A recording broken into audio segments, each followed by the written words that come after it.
Hello भाई लोग, जय हिंद, वंदे मातरम। कैसे हैं आप लोग? और हम लोग कर रहे हैं सेट नंबर 27। ये है राकेश यादव नहीं, खान सर का जो एनटीपीसी का सेट हम लोग किए थे वो छूट गया था। 26 तक किए थे, 27, 28, 29, 30 4 सेट बाकी है।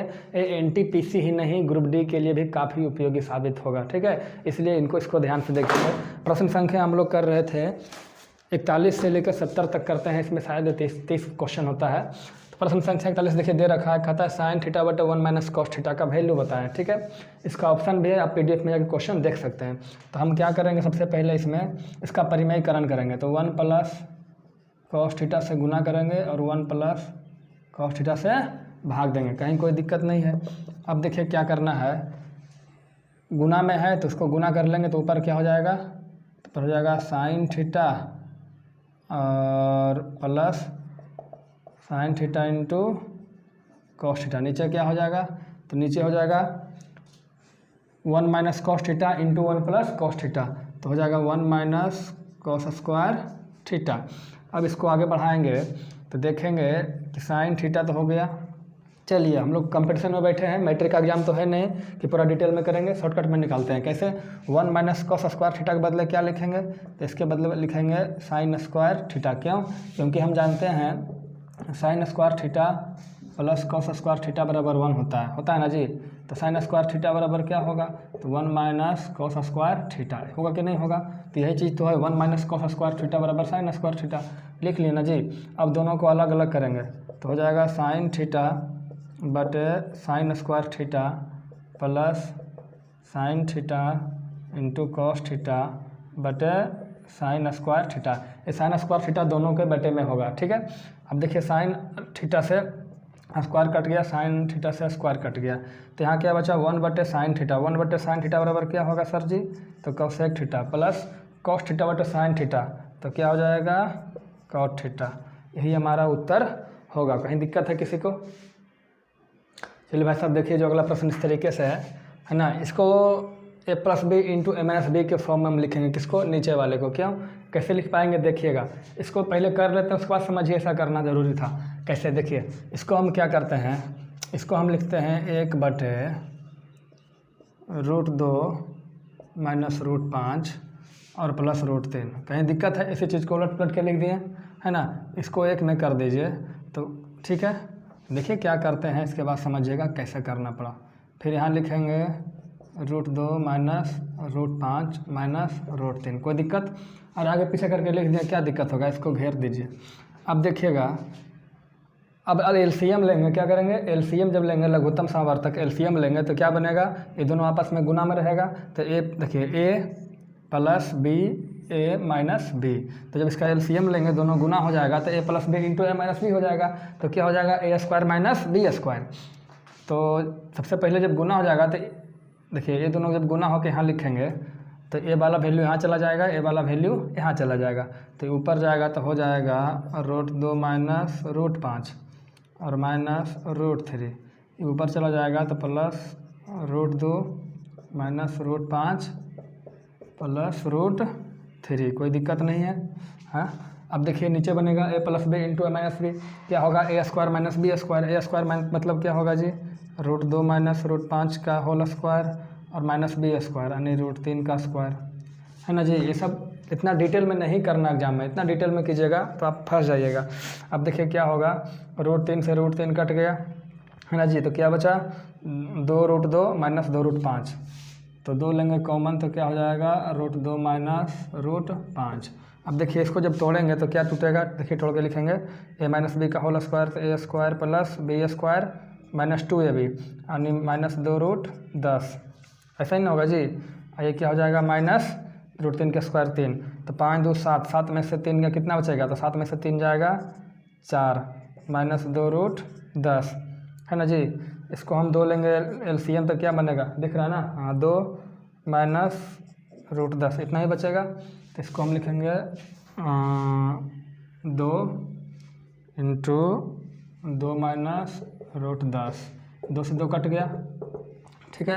अब देखिए यहाँ भी कटेगा, क्यों, देखिए यहाँ है आपका, देखिए ऊपर क्या है तो √2 माइनस √5, नीचे क्या है 2 माइनस 10, तो इसको हम रूट 2 बाहर लेते हैं, क्या करते हैं रूट 2 बाहर लेते हैं, तो यहाँ क्या बचेगा रूट दो गुने रूट 2 2 बचेगा, और यहाँ से क्या बचेगा हमारा रूट 5, तब ना जी 2 5 10 होगा। अब देखिए ये दोनों कट गया पूरा, तो क्या बचा 1/√2। ये सभी प्रश्नों को आप मन ही मन में कीजिए, ज़्यादा सोचिए लिखिए कम, ठीक है, जल्दी होगा। चलिए इस तरह का सारणी दे रखा है प्रश्न संख्या जो अगला है, और इसका कहता है भाई साहब कि आप इसका बताइए एफ का मान बताइए यदि इसका माध्य दे रखा है। तो माध्य दे रखा है तो माध्य बराबर क्या होता है, तो माध्य किसी चीज़ का माध्य यानी औसत, औसत बराबर क्या होता है आंकड़ों का योग बटे आंकड़ों की संख्या, ठीक है। तो जब आंकड़ों का योग करेंगे तो देखिए वर्ग दे रखा है, मतलब ये रेंज दे रखा है 0 से लेके 20 तक, 20 से 40 तक, एग्जैक्ट वैल्यू नहीं दे रखा है। अगर यहाँ पर मात्र एक वैल्यू दे रखा होता जैसे 10 या कुछ 12, तो 10 दिया होता तो 10 × 17 करते। आंकड़ा का योग देखिए कह रहा है 0 से 20 तक जो आया है वो 17 बार आया है, एग्जैक्ट वैल्यू नहीं है पता है कि कौन आया है, 0 से लेकर 20 तक करेंगे, ठीक है। तो इसके बीच का वैल्यू सबसे पहले हम लेंगे, क्या लेंगे बीच का वैल्यू। जब भी वर्ग वाला प्रश्न रहेगा माध्य निकालना हो तो सबसे पहले बीच का वैल्यू लेंगे, इसको x मान लेंगे। तो 10 और 20 के बीच में, 20 और 0 के बीच में क्या होता है 10, 20 40 के बीच में 30, कैसे निकालेंगे जोड़ के 2 से भागा देंगे, 60 40 100, तो हो जाएगा यहाँ पर कितना 50, है ना जी। और यहाँ से 814 तो कितना हो जाएगा 70, यहाँ से 180 हो जाएगा तो 90, कहीं दिक्कत है। अब देखिए ये लिखाएंगे आंकड़ों का योग, तो इसका योग कितना होगा 17 रहेंगे 170, 28 × 84 और 32 × 5 160 यानी 1600, हो जाएगा 70f, ये हो जाएगा 99 × 17 1710, ठीक है। अब माध्य बराबर क्या होगा आंकड़ों का योग बटे आंकड़ों की संख्या, तो योग क्या होगा तो 170 840 1600 सब जोड़ लेंगे तो आपका जो आएगा 70f को छोड़ देंगे पहले, तो हो जाएगा 16 8 24 1 25, नहीं इसको जोड़ लेंगे, ठीक है। कितना कितना जोड़ लेंगे 170 प्लस 840 प्लस 1600 सर जी, और प्लस 1710 प्लस 70f बटे आंकड़ों की संख्या। तो आंकड़ों की संख्या कितना है, तो ये आंकड़ों का योग ये हो गया। अब आंकड़ों की संख्या हमारा हो गया ये आवृत्ति वाला, ठीक है, कितना बार आया है तो इसको भी जोड़ लेंगे, 17 plus 28 plus 32 plus f plus 19। तो आंकड़ों का योग बटे आंकड़ों की संख्या बराबर क्या होता है माध्य यानी 50। इसको जब आगे सॉल्व करते जाएंगे तो आपका f का वैल्यू आ जाएगा, आप खुद करिए इसको। चलिए देखिए प्रश्न दे रखा है x/16 समानुपात 63/36, कहता है x का वैल्यू ज्ञात करो। तो क्या करेंगे इसको लिखेंगे x/16 बराबर 63/36, कहीं दिक्कत है हाँ। इसको काटेंगे, काट देंगे, कैसे कटेगा देखिए। तो जो x बराबर हो जाएगा वो हो जाएगा 63 × 16 और बटे 36, 4 से कटेगा, 4 चौके 16, 4 9 36, 9 से काटेंगे 9 सते 63, 7 चौके 28, सर जी 28 है आ गया। चलिए अगला 45 नंबर प्रश्न कहता है 8% प्रति वर्ष के साधारण ब्याज पर 5 वर्ष में 1800 रुपये निवेश करने पर ब्याज क्या होगा। भैया साधारण ब्याज पूछ रहा है तो ब्याज बराबर क्या होगा मूलधन 1800 गुने समय 5 साल 8%, 5 साल 8%, मूलधन गुने समय गुने दर बटे 100, कट गया 8 5 40, 18 चौक 72, 720 रुपये हमारा क्या हो गया साधारण ब्याज हो गया। चलिए अगला प्रश्न संख्या 46 कहता है 10% चक्रवृद्धि ब्याज पर 2 वर्ष के लिए 300 रुपये के निवेश करने पर ब्याज क्या होगा। भाई साहब चक्रवृद्धि ब्याज पूछ रहा है, ठीक है। रेट कितना है 10%, तो जो 10% है इसी से हम खेला करेंगे। 10% का मतलब होता है 1/10। इससे हम क्या समझें, इससे समझें कि अगर मूलधन 10 है तो हो कितना जाएगा 11, एक बढ़ जाएगा। फिर अगला साल 10 है तो हो जाएगा कितना 11, कितने साल का बात है भाई साहब 2 साल का, तो 2 साल 2 बार ही लिखेंगे 10 से 11, 10 से 11। यहाँ से समझेंगे कि अगर मूलधन कितना है 100 है तो हमारा मिश्रधन कितना हो जाएगा 121, तो हमारा यहाँ से जो है आपका क्या बनेगा ब्याज यानी चक्रवृद्धि ब्याज कितना बनेगा 21 रुपया, कोई दिक्कत नहीं है। देखिए अब कहता है मूलधन है कितना 300 रुपया, यानी जिसको हम 100 बता रहे थे वो 100 नहीं कितना है 300, कितना गुना 3 गुना, तो हमारा ब्याज भी कितना होगा 3 गुना होगा। तो 63 रुपये हमारा क्या हो जाएगा ब्याज हो जाएगा, ठीक है। चलिए जो अगला प्रश्न है वो है पार्टनरशिप से, साझेदारी से। कहता है सुहास और नितिन ने 8:3 के अनुपात में कारोबार में निश्चित मात्रा में राशि निवेश किया। देखिए इस प्रश्न में जो प्रॉफिट बराबर होता है वो होता है कैपिटल गुने टाइम। अब पूछ क्या रहा है, समय पूछ रहा है भाई साहब, तो समय बराबर क्या होगा, प्रॉफिट बटे कैपिटल, यही होगा। बस इसी को याद रखना है, यानी सबसे पहले प्रॉफिट को रखना है, फिर कैपिटल को बटा करना है। तो देखिए सबसे पहले दो आदमी है, एक का नाम है सुहास, एक का नाम है नितिन। तो ए से सुहास, एन से नितिन लिख लिए। कहता है कि इसका कैपिटल क्या है 8:3, लेकिन उसका प्रॉफिट क्या है, लाभ का अनुपात है 5:4। तो जो लाभ का अनुपात है वो है 5:4 और कैपिटल का जो अनुपात है वो है 8:3। तो हम जब यहाँ से निकालेंगे समय, तो समय बराबर क्या होगा P/C, यानी बटा कर देंगे। तो जो हमारा होगा वो अनुपात क्या निकल के आएगा 5/8 अनुपात 4/3। कोई दिक्कत है? हाँ, जब कोई दिक्कत नहीं है तो इसको आप क्या कर सकते हैं, तिरछा गुना करेंगे तो 5×3=15 अनुपात 8×32। देखिए तो इस समय कितना हो गया, समय का अनुपात हो गया कि 15 लगाया तो ये 15 टाइम के लिए लगाया तो ये 32 टाइम के लिए लगाया। अगर महीना में जाएंगे इसे सोचेंगे कि अगर ये 15 महीना के लिए लगाया तो ये 12 महीना के लिए लगाया। जिसको हम 12 महीना कह रहे हैं वो देखिए क्या कह रहा है कि सुहास ने अपना पैसा निकाल लिया है ना, लेकिन नितिन ने पैसा नहीं निकाला। यानी नितिन ने पैसा नहीं निकाला, इसका मतलब नितिन पूरा ही 12 महीने तक लगाया रहा पैसा अपना। यानी जिसको हम 32 कह रहे थे वो 12 है, तो 1 यूनिट कितना हो जाएगा 12/32। तो कहता है नितिन कितना दिन के लिए पैसा लगाया था, तो 15 यूनिट। तो 15 यूनिट कितना हो जाएगा 15 गुने 12/32 है ना जी। काटेंगे कट जाएगा, कैसे कटेगा, हाँ काटेंगे 6 से नहीं 4 से काटिए, 4×3=12, 4×8=32 और कटेगा। तो इसको हम देखते हैं काट छाट करके 3/8, कहीं गलत तो नहीं कर गए सर। 5×3=15, 8×4=32, 4/3 बिल्कुल सही है।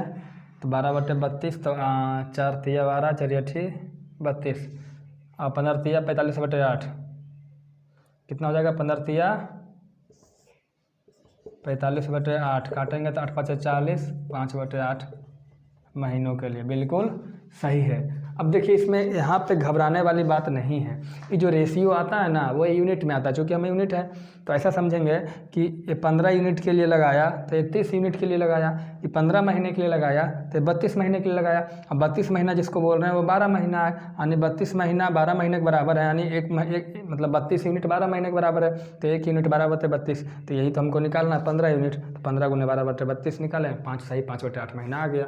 कोई दिक्कत है? देखिए कहता है रेखीय समीकरण है, इसमें कहता है बाह्य अंतःखंड का मान क्या होगा। तो जब बाह्य अंतःखंड का मान निकालना है, कहता है बाह्य इंटरसेप्ट। बाह्य इंटरसेप्ट का मतलब होता है जब बाह्य इंटरसेप्ट है तो x = 0 होगा। तो जब x = 0 होगा तो इसका मान तो 0 हो जाएगा। तो ये क्या हो जाएगा 14y = 112। तो y = 14 8 बड़ी उतल से 8 में कट जाएगा, यही हमारा उत्तर होगा। इस प्रश्न को समझिएगा, ध्यान से समझिएगा। कहता है 5 सेंटीमीटर त्रिज्या वाली एक गोलाकार चरखी है। देखिए एक चरखी है, इसका त्रिज्या कितना है 5 सेंटीमीटर। कहता है चरखी के रिम पर, देखिए रिम है, रिम पर एक लचीला पट्टी है, एक पट्टी था, ठीक है। पट्टी पर अंकित एक बिंदु O जो केंद्र है से दूर खींचा जाता है। देखिए यहाँ एक पट्टी था, इस रिम के ऊपर क्या था एक पट्टी, इस पट्टी को पकड़ करके हम खींचे कहाँ तक P तक। तो P तक जब खींचेंगे तो पट्टी देखिए जो सटा हुआ था इसमें वो इस तरीके की आकृति में आ गया, कोई दिक्कत नहीं।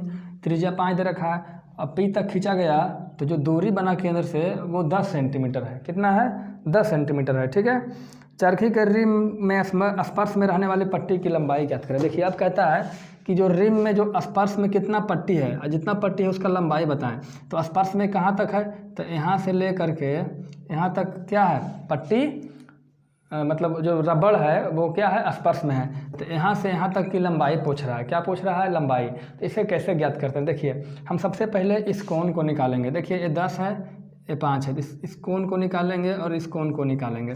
तो जब कोण को निकालेंगे तो इसको मान लेते हैं, देखिए 90 डिग्री बना, देखिए समझिएगा ये स्पर्श रेखा बना, तो स्पर्श रेखा वृत्त के त्रिज्या से 90 डिग्री का कोण बनाती है। तो यहाँ भी 90 बन रहा है, यहाँ भी 90 बन रहा है।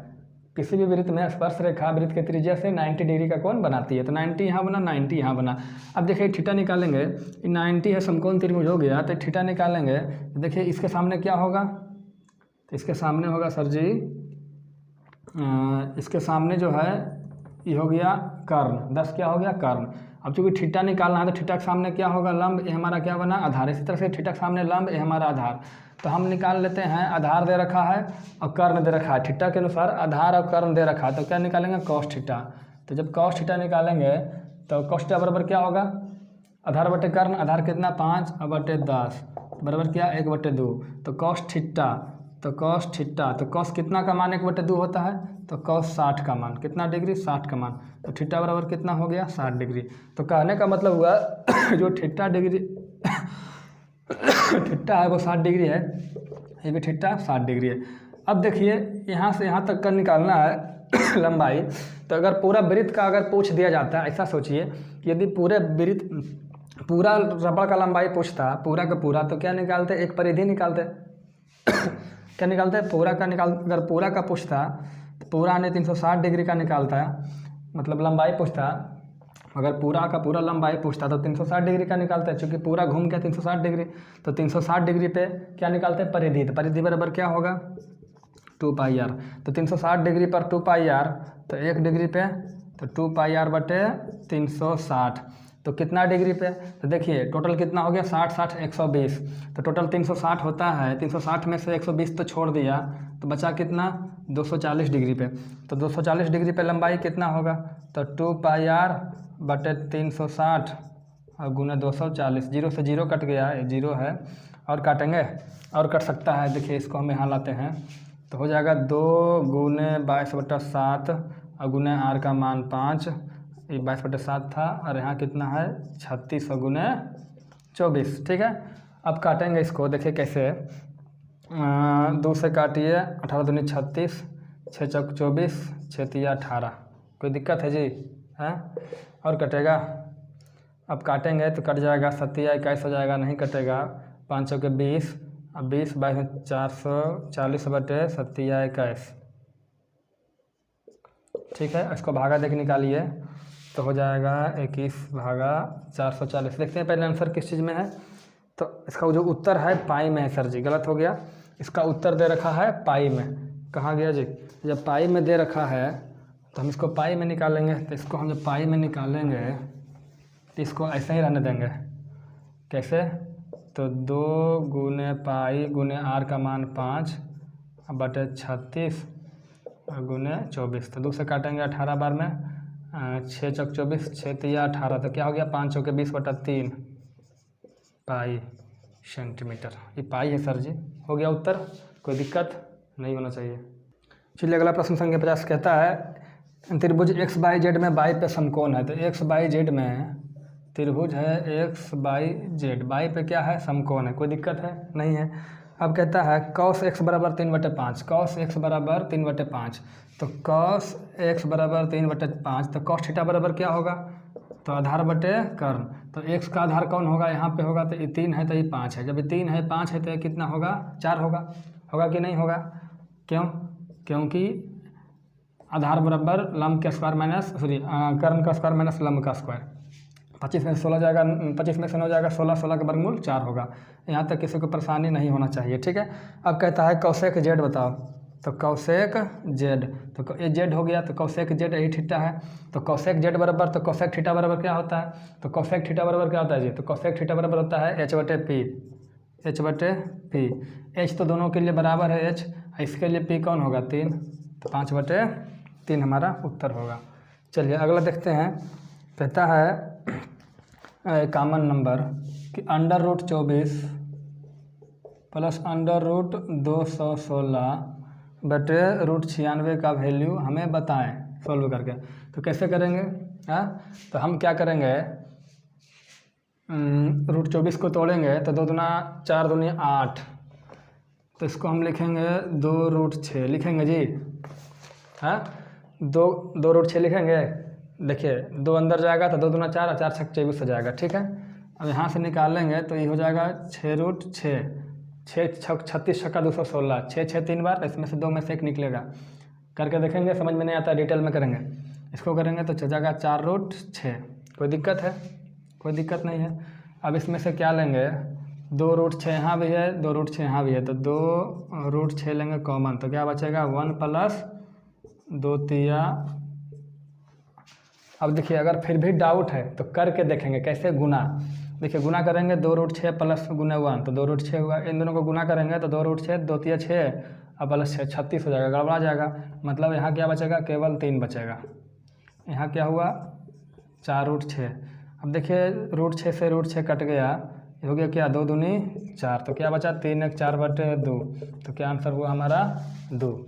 अगर आपको कॉमन लेते समय परेशानी होता है तो कॉमन लेने के बाद एक बार गुना करके देखिए वापस रिजल्ट आ रहा है या नहीं। चलिए इस तरह का प्रश्न है 1-1/2 गुने 1-1/3, वो आप देख रहे हैं जो भी है। तो हम क्या करेंगे, सबसे पहले इसको तोड़ेंगे। क्या भिन्न का घटाव है तो भिन्न तोड़ेंगे।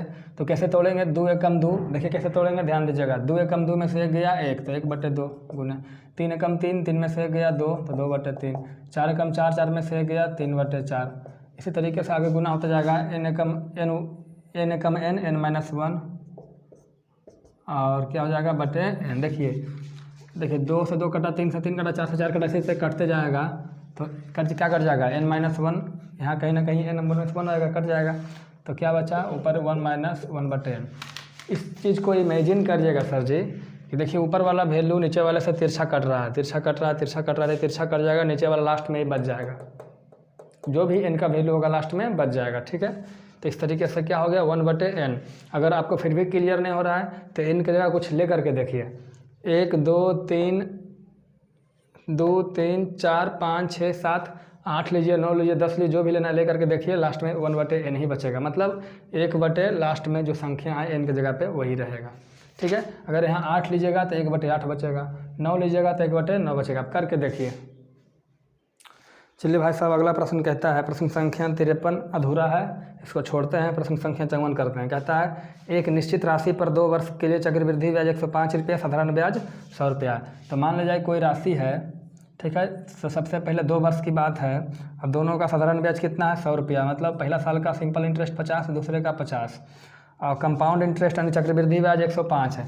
तो इस पर ब्याज लगेगा वो कितना है 5। तब ना जी 100 + 50 50 100 105।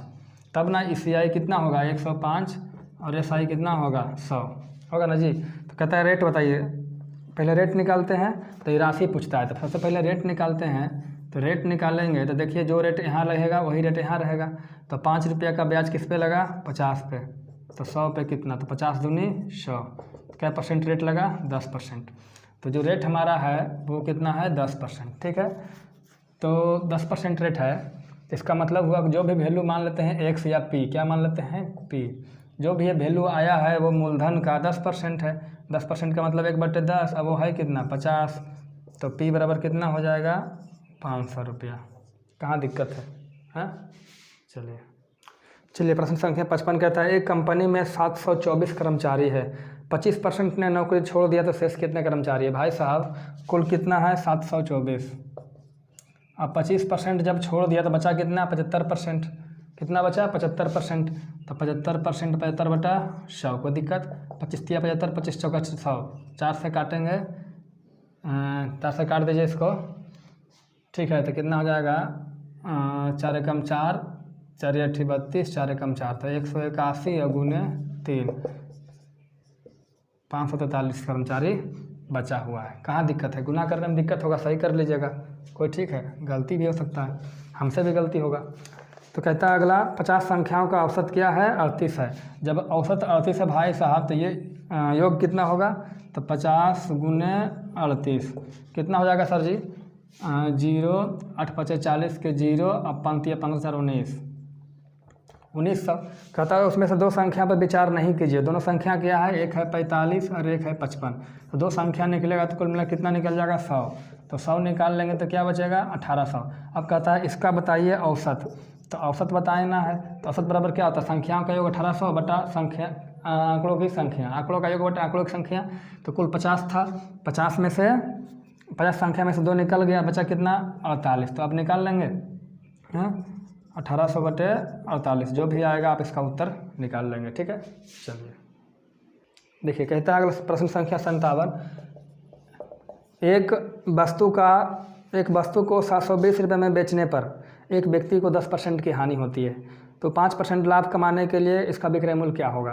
तो देखिए 10% हानि होती है, 10% हानि होती है तो 10% का मतलब क्या होता है 1/10। इसका मतलब क्या हुआ कि यदि क्रय मूल्य 10 रुपया है, 10 रुपया है तो 10 का 10% 1 रुपया क्या होगा हानि।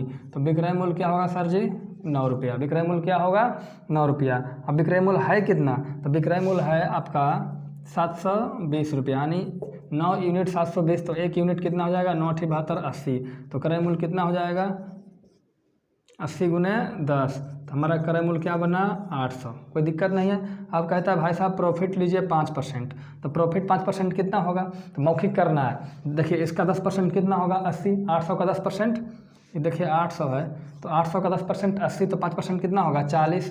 अब बताइए इसका विक्रय मूल्य 800 का चीज़ 40 का प्रॉफिट लेंगे तो कितना हो जाएगा विक्रय मूल्य 840 रुपया। कहाँ दिक्कत है।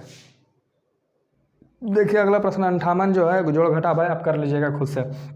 कहता है ए और बी मिलकर किसी काम को 12 दिन में करता है। देखिए ए और बी मिल गया तो 12 दिन में कर दिया, बी और सी मिल गया तो 20 दिन में कर दिया, और ए और सी मिल गया तो इसको 15 दिन में कर दिया।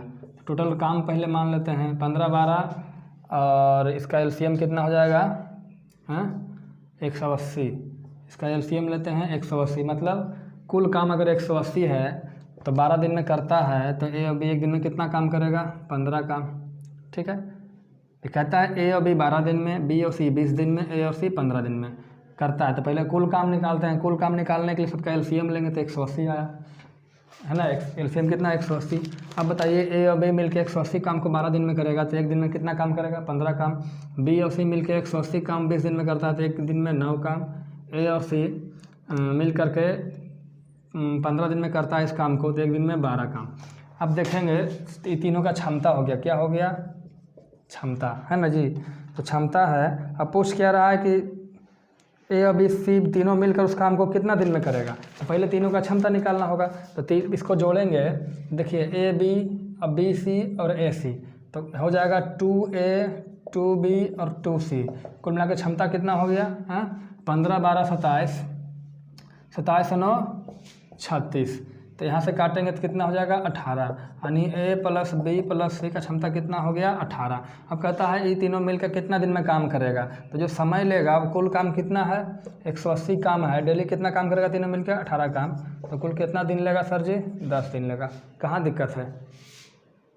देखिए कहता है माध्य 8.9 है, माध्यिका 9 है, तो बहुलक बराबर। बहुलक का जो फार्मूला होता है वो होता है 3 गुने माध्यिका माइनस 2 गुने माध्य। तो 3 गुना माध्यिका करेंगे तो 3 गुने 9 माइनस 2 गुने माध्य, माध्य कितना 8.9। ठीक है, तो 9 3 27 माइनस 9 दूनी 18 और 8 दूनी 16 1 17। इसको घटाएंगे तो बचेगा 9.2। कहाँ दिक्कत है। इस फार्मूला को केवल याद रखेंगे कि बहुलक बराबर होता क्या है। माध्य माध्यिका दे रखे तो बहुलक बराबर होगा 3 गुने माध्यिका माइनस 2 गुने माध्य। चलिए देखिए सर जी कहता है ए बी सी डी के बीच का अनुपात, कोई एक राशि है उसको ए बी सी डी में इस अनुपात में बांटा गया। कहता है बी का हिस्सा 4872 रुपया है, तो बी का हिस्सा 4872 रुपया है। देखिए तो इसको हम ऐसे करते हैं 3x 7x 9x 13x, यानी जो बी का हिस्सा कितना है 7x है, वो है कितना के बराबर तो वो है 4872 के बराबर। तो x बराबर क्या होगा इसको भागा देंगे 7 6 के 42 6 7 6 के 42 42 6 पर 7 7 9 63 और 7 6 के 42 696 रुपया। x बराबर कितना हो गया 696। सही है ना जी। 7 6 के 42 9 7 63 4 67 6 7 42 4 42 6 48। ठीक है, तो कहता है भाई साहब ए प्लस सी, ए और सी का एक साथ, ए और सी का हिस्सा एक साथ, तो ए प्लस सी करेंगे तो कितना हो जाएगा 9 3 12 x, तो 12 और x का वैल्यू कितना 696। अब इसको कर लेंगे कि हम करके दिखाएं। देखिए कैसे करेंगे। 12 6 72 के 2 बाकी 7, 12 9 78 से 108 और प्लस 7 108 आया। 12 9 78 से 108 बाकी कितना था 7, तो 108 7 15 के 5 बाकी 1 नहीं 115 के 5 बाकी 11, 12 6 72 11 8352 रुपया। अगर गलती लग रहा है तो आप इसको गुना ठीक से कीजिएगा। चलिए देखिए भाई साहब, कहता है 5 कुर्सी और 2 मेज का कीमत, तो 5 चेयर प्लस 2 टेबल, मेज मतलब टेबल यही ना होता है, कुछ और होता है। 2 टेबल का जो कीमत है वो है 1350 रुपया। और क्या कहता है, 2 कुर्सी का कीमत 1 मेज के बराबर है। कहता है कि 2 कुर्सी का जो बराबर कीमत है वो 1 मेज के बराबर है। तो 1 कुर्सी और 1 मेज की कीमत क्या होगा, 1 कुर्सी और 1 मेज। तो देखिए क्या करेंगे, इसको हम पहले देखिए 1 मेज बराबर 2 कुर्सी, तो 2 मेज बराबर इसमें 2 से गुना की, इसमें 2 से गुना करेंगे 4 कुर्सी, ठीक है। अब देखिए सबको 5 मेज प्लस देखिए 2 टीप के बदले क्या लिखेंगे 4 सी, यानी 4 चेयर बराबर 1350। तो 5 4 9 सी बराबर 1350। तो सी बराबर 15 35 से 15 150। सी बराबर कितना आया 150। जब सी बराबर 150 आया भाई साहब, है ना जी, तो एक क्या पूछ रहा है, 1 टेबल और 1 चेयर का कीमत बताइए। 1 टेबल और 1 चेयर, तो 1 टेबल प्लस 1 चेयर, यही ना पूछ रहा है जी। तो यही जब पूछ रहा था 1 टेबल का कीमत कितना नहीं पता, तो यहाँ से देखिए इसको मिटा देते हैं। 1 सी बराबर कितना 150, तो 2 गुने 150 बराबर कितना आया 1 टेबल। 1 टेबल का कीमत कितना आ गया 300। तो 1 टेबल का कीमत 300 प्लस 1 चेयर, 1 चेयर का कीमत कितना है 150। कुल मिला कितना हो गया 450। दिक्कत है कहीं? चलिए काफ़ी लंबा प्रश्न है, प्रश्न संख्या 63 कोशिश करते हैं बनाने का। कहता है दी गई आकृति में दे रखा है कि बिंदु P से एक वृत्त जिसका केंद्र O है। देखिए वृत्त का केंद्र क्या है, O है, तथा त्रिज्या 5 सेंटीमीटर, त्रिज्या कितना है 5 सेंटीमीटर है, पर PA तथा PB 2 स्पर्श रेखाएं खींची गई। PA PB 2 स्पर्श रेखाएं खींची गई है। बिंदु O से OC तथा OD को मिलाया गया, OC OD को मिलाया, और OC जो है PA के समानांतर है, यानी एक लाइन इसके समानांतर है, और जो PB है OD के समानांतर है, पैरेलल है। जीवा की लंबाई 5 है, एक जीवा है जिसकी लंबाई 5 है। तो एंगल COD इसका मान पूछ रहा है, तो क्या होगा, तो कैसे निकालेंगे, ध्यान से देखिएगा। तो क्या करेंगे, देखिए त्रिज्या 5 है, यहाँ से इसको मिला देते हैं, तो ये भी क्या हो गया त्रिज्या 5, इसको मिलाते हैं क्या हो गया त्रिज्या 5, कोई दिक्कत नहीं। ये 5 है, 5 है, 5 है, कोई दिक्कत है नहीं है। तो 5 5 5 है, तो त्रिभुज क्या बना, समबाहु त्रिभुज। क्या बना, समबाहु त्रिभुज। 1 मिनट ध्यान दीजिएगा। अगर इस जीवा को थोड़ा देर के लिए हम हटा दें तो आपको क्या बताया था कि स्पर्श रेखा त्रिज्या के साथ 90 डिग्री का कोण बनाती है, यानी ये कोण कितना का बनाएगी 90 का। यहाँ भी ये कोण कितना का बनाएगी 90 का। कोई दिक्कत नहीं है। ये तो 90 हो गया पूरा। उसके साथ साथ आपको बता दें कि छोटका कोणमा कितना होगा बताइए। तो चूँकि त्रिभुज क्या है, त्रिभुज आपका समबाहु है। समबाहु त्रिभुज में तीनों कोण कितना होता है 60 डिग्री का, यानी ए भी 60 होगा, हमारा ए भी 60 होगा, और हमारा ए भी 60 होगा। कोई दिक्कत नहीं। अब बात करते हैं इस चतुर्भुज का। इस चतुर्भुज का बात करेंगे। देखिए चतुर्भुज है, तो इसमें कुल मिला के कोई भी चतुर्भुज हो, कोण कितना होगा 360 होगा। कितना होगा 360 होगा। तो जब 360 होगा,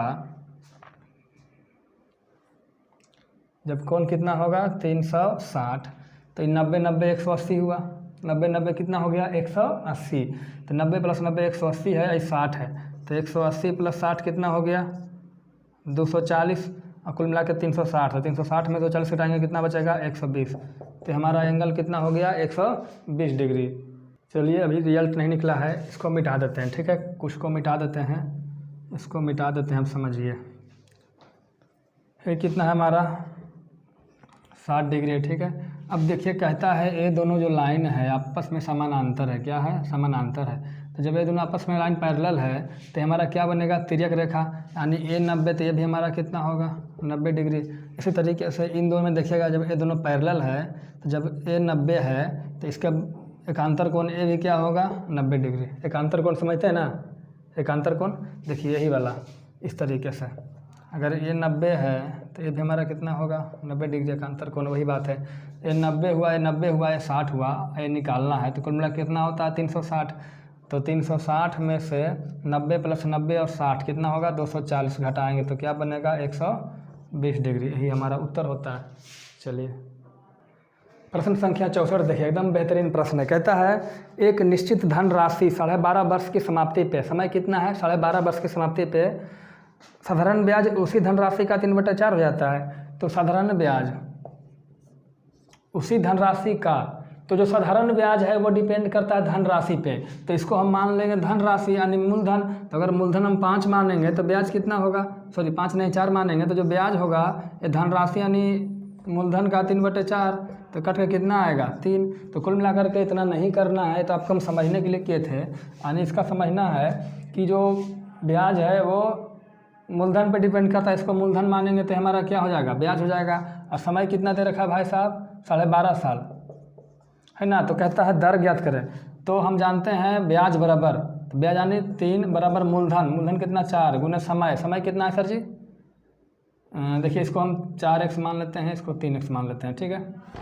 तो मूलधन नहीं सब ब्याज बराबर, तो ब्याज यानी 3x बराबर ब्याज बराबर मूलधन गुने समय, समय कितना 25/2, तो 25 मूलधन गुने समय और गुने दर बटे 100। 25/2 था तो 2 से गुना करेंगे, कोई दिक्कत, 1 से x कट जाएगा है। अब क्या करेंगे 25 चौके 100, 4 से 4 कट गया, तो r बराबर 2 तिया 6%, कोई दिक्कत है। अब चाहें तो x मान भी सकते हैं, नहीं भी मान सकते हैं, आंसर वही आएगा उत्तर आपका। अगला प्रश्न भी बढ़िया है, 65 नंबर कहता है 1500 रुपया की धनराशि, धनराशि कितना है 1500 रुपया, तो मूलधन हमारा हो गया 1500 रुपया। कहता है 3 वर्ष के बाद कितना हो जाएगा, यानी मिश्रधन ज्ञात कीजिए, ठीक है। पहला वर्ष का ब्याज दर है 3%, 4% और 5%, इस तरीके से अलग अलग दर दे रखा है। तो तीनों मिला करके एक दर निकालेंगे, उसे कहते हैं समतुल्य दर। तो समतुल्य दर कैसे निकालेंगे, देखिए पहले 3% है, फिर 4% है और फिर 5% है। तो समतुल्य दर निकालेंगे, तो समतुल्य दर बराबर क्या होता है, देखिए इसको मानेंगे a, इसको मानेंगे b, या फिर इसको मानेंगे x, इसको मानेंगे y, इन दोनों को निकाल के एक कर लेंगे, फिर अगला के साथ करेंगे। तो देखिए समतुल्य दर बराबर होता है x + y + x गुने y बटे 100, दिख रहा है ना। यानी 3 + 4 7 और प्लस कितना हो जाएगा 4 तिया 12 बटे 100, तो 0.12 यानी 7.12 और क्या हो गया इधर 5%। फिर इसको मान लेंगे x, इसको मान लेंगे y, फिर समतुल्य दर निकालेंगे, तो दोनों को जोड़ेंगे x + y 7 5 12.12, कोई दिक्कत है। अब प्लस करेंगे तो 12 × 5 = 60, 7 × 5 = 35 बटे 100। यहाँ देखिए 2 दशमलव है, इस 100 से जब भागा देंगे दशमलव यहाँ से उठ के यहाँ आ जाएगा, ठीक है। यहाँ 100 था काट दिए तो ठीक है। अब इसको जब जोड़ेंगे तो हो जाएगा 12.12 और हो जाएगा 0.3560, तो 0.6527 4 12.4760%, यही हमारा हो गया समतुल्य दर। तो हम जो ब्याज निकालेंगे यानी जो CI हमारा होगा वो 1500 का इतना % होगा, यानी 12.4760% है। तो बटे कितना हो जाएगा 100, दशमलव हटाएंगे तो 1 2 3 4 1 2 3 4, 1 2 से 1 2 कटा, 1 0 से 1 0 कटा, ठीक है। अब गुना करेंगे 15 छक्का 90 के 0 बाकी 9, बाकी कितना हुआ 9, 1500 75 से 105, 105 और 9 9 5 14 4 बाकी 11। अरे भाई साहब करने गया यार। अब 15 चौके 60, 60 11 71 के 1 बाकी 7, 15 दूनी 30 और 7 30 से 7 कितना होगा 37 के 7 बाकी 3, अब 15 कम 15 और 3 18 और 3 अंक है, देखिए 1000 से भागा है तो 3 का कोई दशमलव होगा। अब कहता है अमाउंट ज्ञात करते हैं, अमाउंट के लिए इसमें क्या जोड़ना होगा 1500, तो इसमें हम जोड़ देंगे 1500, तो हमारा हो जाएगा 7140, 2 ही अंक लेंगे चूँकि पैसा 2 ही अंक में होता है, 7861 1687 रुपया 14 पैसा, समझ गए ना। तो जब 3 अलग अलग दर दे रखा हो अलग अलग वर्षों में, तो समतुल्य दर निकालने का तरीका बता दिए, आप इसे कर लीजिए। अगला प्रश्न कहता है प्रश्न संख्या 66, चलिए फटाफट करते हैं। कहता है एक कस्बे के 35.4 लोग शिक्षित नहीं हैं, मान लिया जाए कुल 100% लोग हैं, ठीक है। तो उनमें से जो शिक्षित नहीं है यानी अशिक्षित हैं वो कितना है 35.4, तो शिक्षित कितने बच गए, तो जब शिक्षित घटाएंगे यहाँ से तो हो जाएगा 64.6% लोग क्या है, शिक्षित है। कहीं कोई दिक्कत है? अब कहता है शिक्षित में से प्राइमरी लेवल के यानी प्राथमिक स्तर पे 27%, तो प्राइमरी लेवल के 27% और मिडिल लेवल के मिडिल स्कूल 18.6% हटाते हैं, और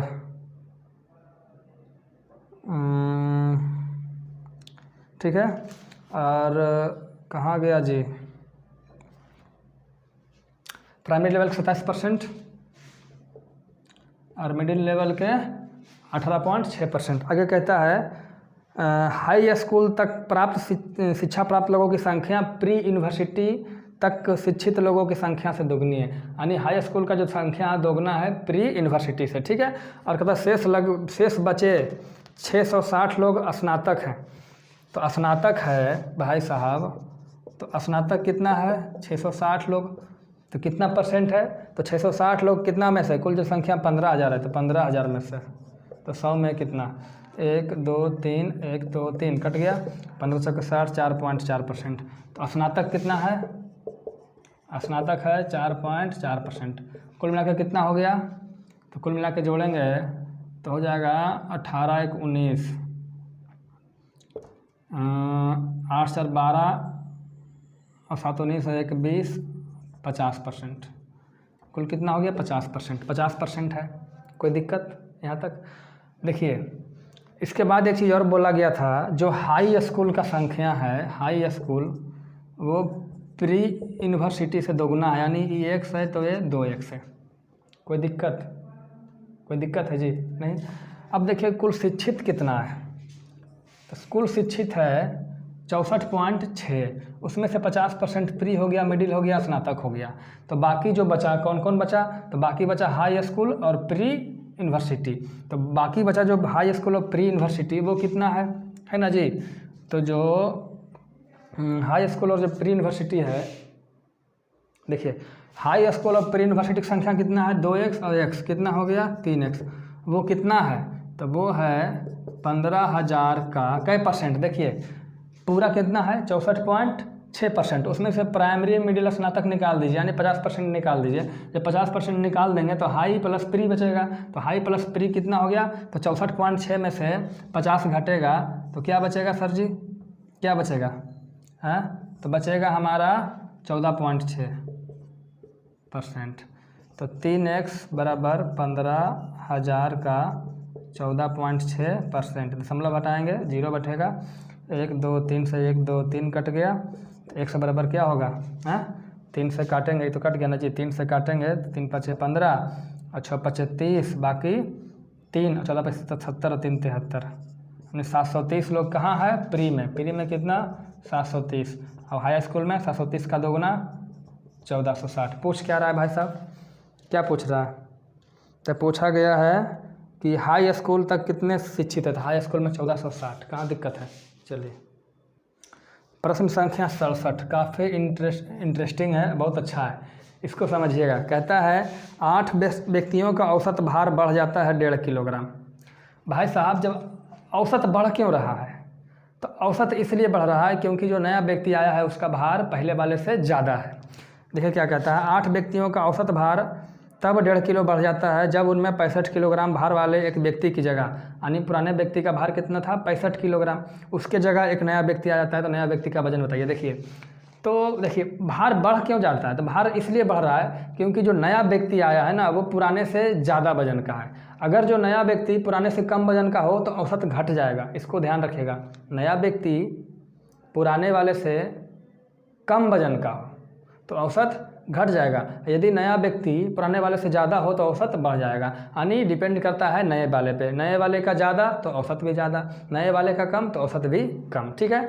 तो कहता है यहाँ बढ़ जाता है 1.5 किलो औसत में, यानी 1.5 किलो बढ़ रहा है औसत। तो एक व्यक्ति में 1.5 किलो बढ़ रहा है, तो 8 व्यक्ति में 12 12 किलो बढ़ रहा है, ठीक है। तो 12 किलो बढ़ गया कब, जब पुरानका 65 किलो था। जब पुरानका 65 किलो था, आज 12 किलो बढ़ गया, तो 12 और प्लस पैंसठ 77, यानी जो नयका अदमिया था वो कितना था, 77 किलो का था। ऐसे निकलता है शॉर्टकट में। चलिए आगे देखते हैं। कहता है पी और क्यू दो व्यंजक है, तो पी और क्यू जो है, पी और क्यू इसका जो एलसीएम है वो कैपिटल पी है ना जी। एलसीएम जो है कैपिटल पी है और एचसीएफ जो है वो कैपिटल क्यू है। इसके साथ एक चीज़ और दे रखा है कि जो स्मॉल पी प्लस क्यू बराबर capital P plus capital Q, ये भी दे रखा है हमारे पास। तो कहता है निम्न में से कौन सा व्यंजक सही होगा। कोई दिक्कत है? देखिए अब देखिए, जब दो संख्या है, क्या है, दो संख्या, तो दो संख्या है तो इसमें एलसीएम एचसीएफ में कॉन्सेप्ट होता है क्या कि यदि दो संख्या है, मान ली पहला और दूसरा, तो पहला दूसरा का जो गुणनफल होगा वो उसका एलसीएम और एचसीएफ के बराबर होगा। ये कॉन्सेप्ट होता है ना जी। तो पहला संख्या क्या है, पी स्मॉल पी, दूसरा क्या है क्यू, यानी पी क्यू, हटाइए इसको, लिखिए पी क्यू, जो होगा इसके गुणनफल के बराबर होगा, कैपिटल पी गुने कैपिटल क्यू के बराबर होगा। कोई दिक्कत है? हाँ कोई दिक्कत है जी। अब देखिए ये जो दे रखा है हमको, यहाँ पे हम करेंगे होल स्क्वायर। क्या करेंगे इसका? Whole square. इधर भी होल स्क्वायर कर दीजिए, इधर भी होल स्क्वायर कर दीजिए। दे रखा है, हमने अपने से नहीं लिखा है, दे रखा है। तो यहाँ से जाएगा पी, देखिए ध्यान रखिएगा ये स्मॉल पी है, तो स्मॉल पी का स्क्वायर प्लस क्यू का square plus 2 small P Q बराबर capital P square plus capital Q square और प्लस 2 कैपिटल पी और क्यू। कोई दिक्कत है? इसको भी ध्यान रखिएगा। अब आगे बढ़ते हैं तो यहाँ से क्या हो जाएगा, स्मॉल पी के स्क्वायर प्लस क्यू के स्क्वायर प्लस, देखिए 2 पी क्यू, तो स्मॉल पी क्यू बराबर कैपिटल पी क्यू, तो 2 कैपिटल पी कैपिटल क्यू, इधर हो जाएगा capital P square capital Q square plus 2 into capital P into capital Q. ये दोनों से दोनों कट जाएगा तो क्या बचा, स्मॉल क्यू के स्क्वायर बराबर कैपिटल पी के स्क्वायर प्लस कैपिटल क्यू के स्क्वायर। यही सही होगा। चलिए लास्ट प्रश्न है 69, बाकी 70 हम बाद में करेंगे। कहता है एक आकृति दे रखा है इस तरीके से, ठीक है। कहता है ये बाई है और ये एक्स है। जब ये बाई है और एक्स है भाई साहब, तो एक्स प्लस बाई कितना होगा, कुल मिला कितना डिग्री कोण बनेगा, 180 डिग्री का। और क्या कहता है 5 बाई बराबर 4x। क्या कहता है भाई साहब, 5 बाई बराबर 4x, 5 बाई बराबर 4x। कोई दिक्कत? अब क्या पूछता है, बाई का मान पूछ रहा है। तो x को बदल दीजिए बाई में, तो x बराबर क्या हो जाएगा 5 बाई बटे 4, 5 बाई बटे 4, तो x का मान हो जाएगा 5 बटे 4 बाई, सॉरी 5 बटे 4 बाई प्लस बाई बराबर 180। ऐसा ही ना होगा जी? नहीं तो ऐसा कीजिए, देखिए बाई का मान निकालना है सर जी, बहुत माथा पच्ची है। तो यहाँ से बाई का मान निकालना, तो x बराबर क्या होगा 180 माइनस बाई, और कहता है 5 बाई बराबर 4x, तो 5 बाई बराबर 4, x का मान कितना है, तो 180 माइनस बाई, ठीक है। तो यहाँ से हो जाएगा 7 8 72 माइनस 4 बाई इधर जाएगा, तो प्लस 4 बाई, तो इधर हो जाएगा 9 बाई, तो बाई बराबर 9 8 72, कितना हो गया 80 डिग्री। कहाँ दिक्कत है, जो पूछे भैया निकाल सकते हैं, ठीक है। बहुत ज़्यादा समय हो गया है और अगला प्रश्न फिर कभी करेंगे। फिर मिलते हैं अगले सेशन में, तब तक के लिए जय हिंद जय भारत।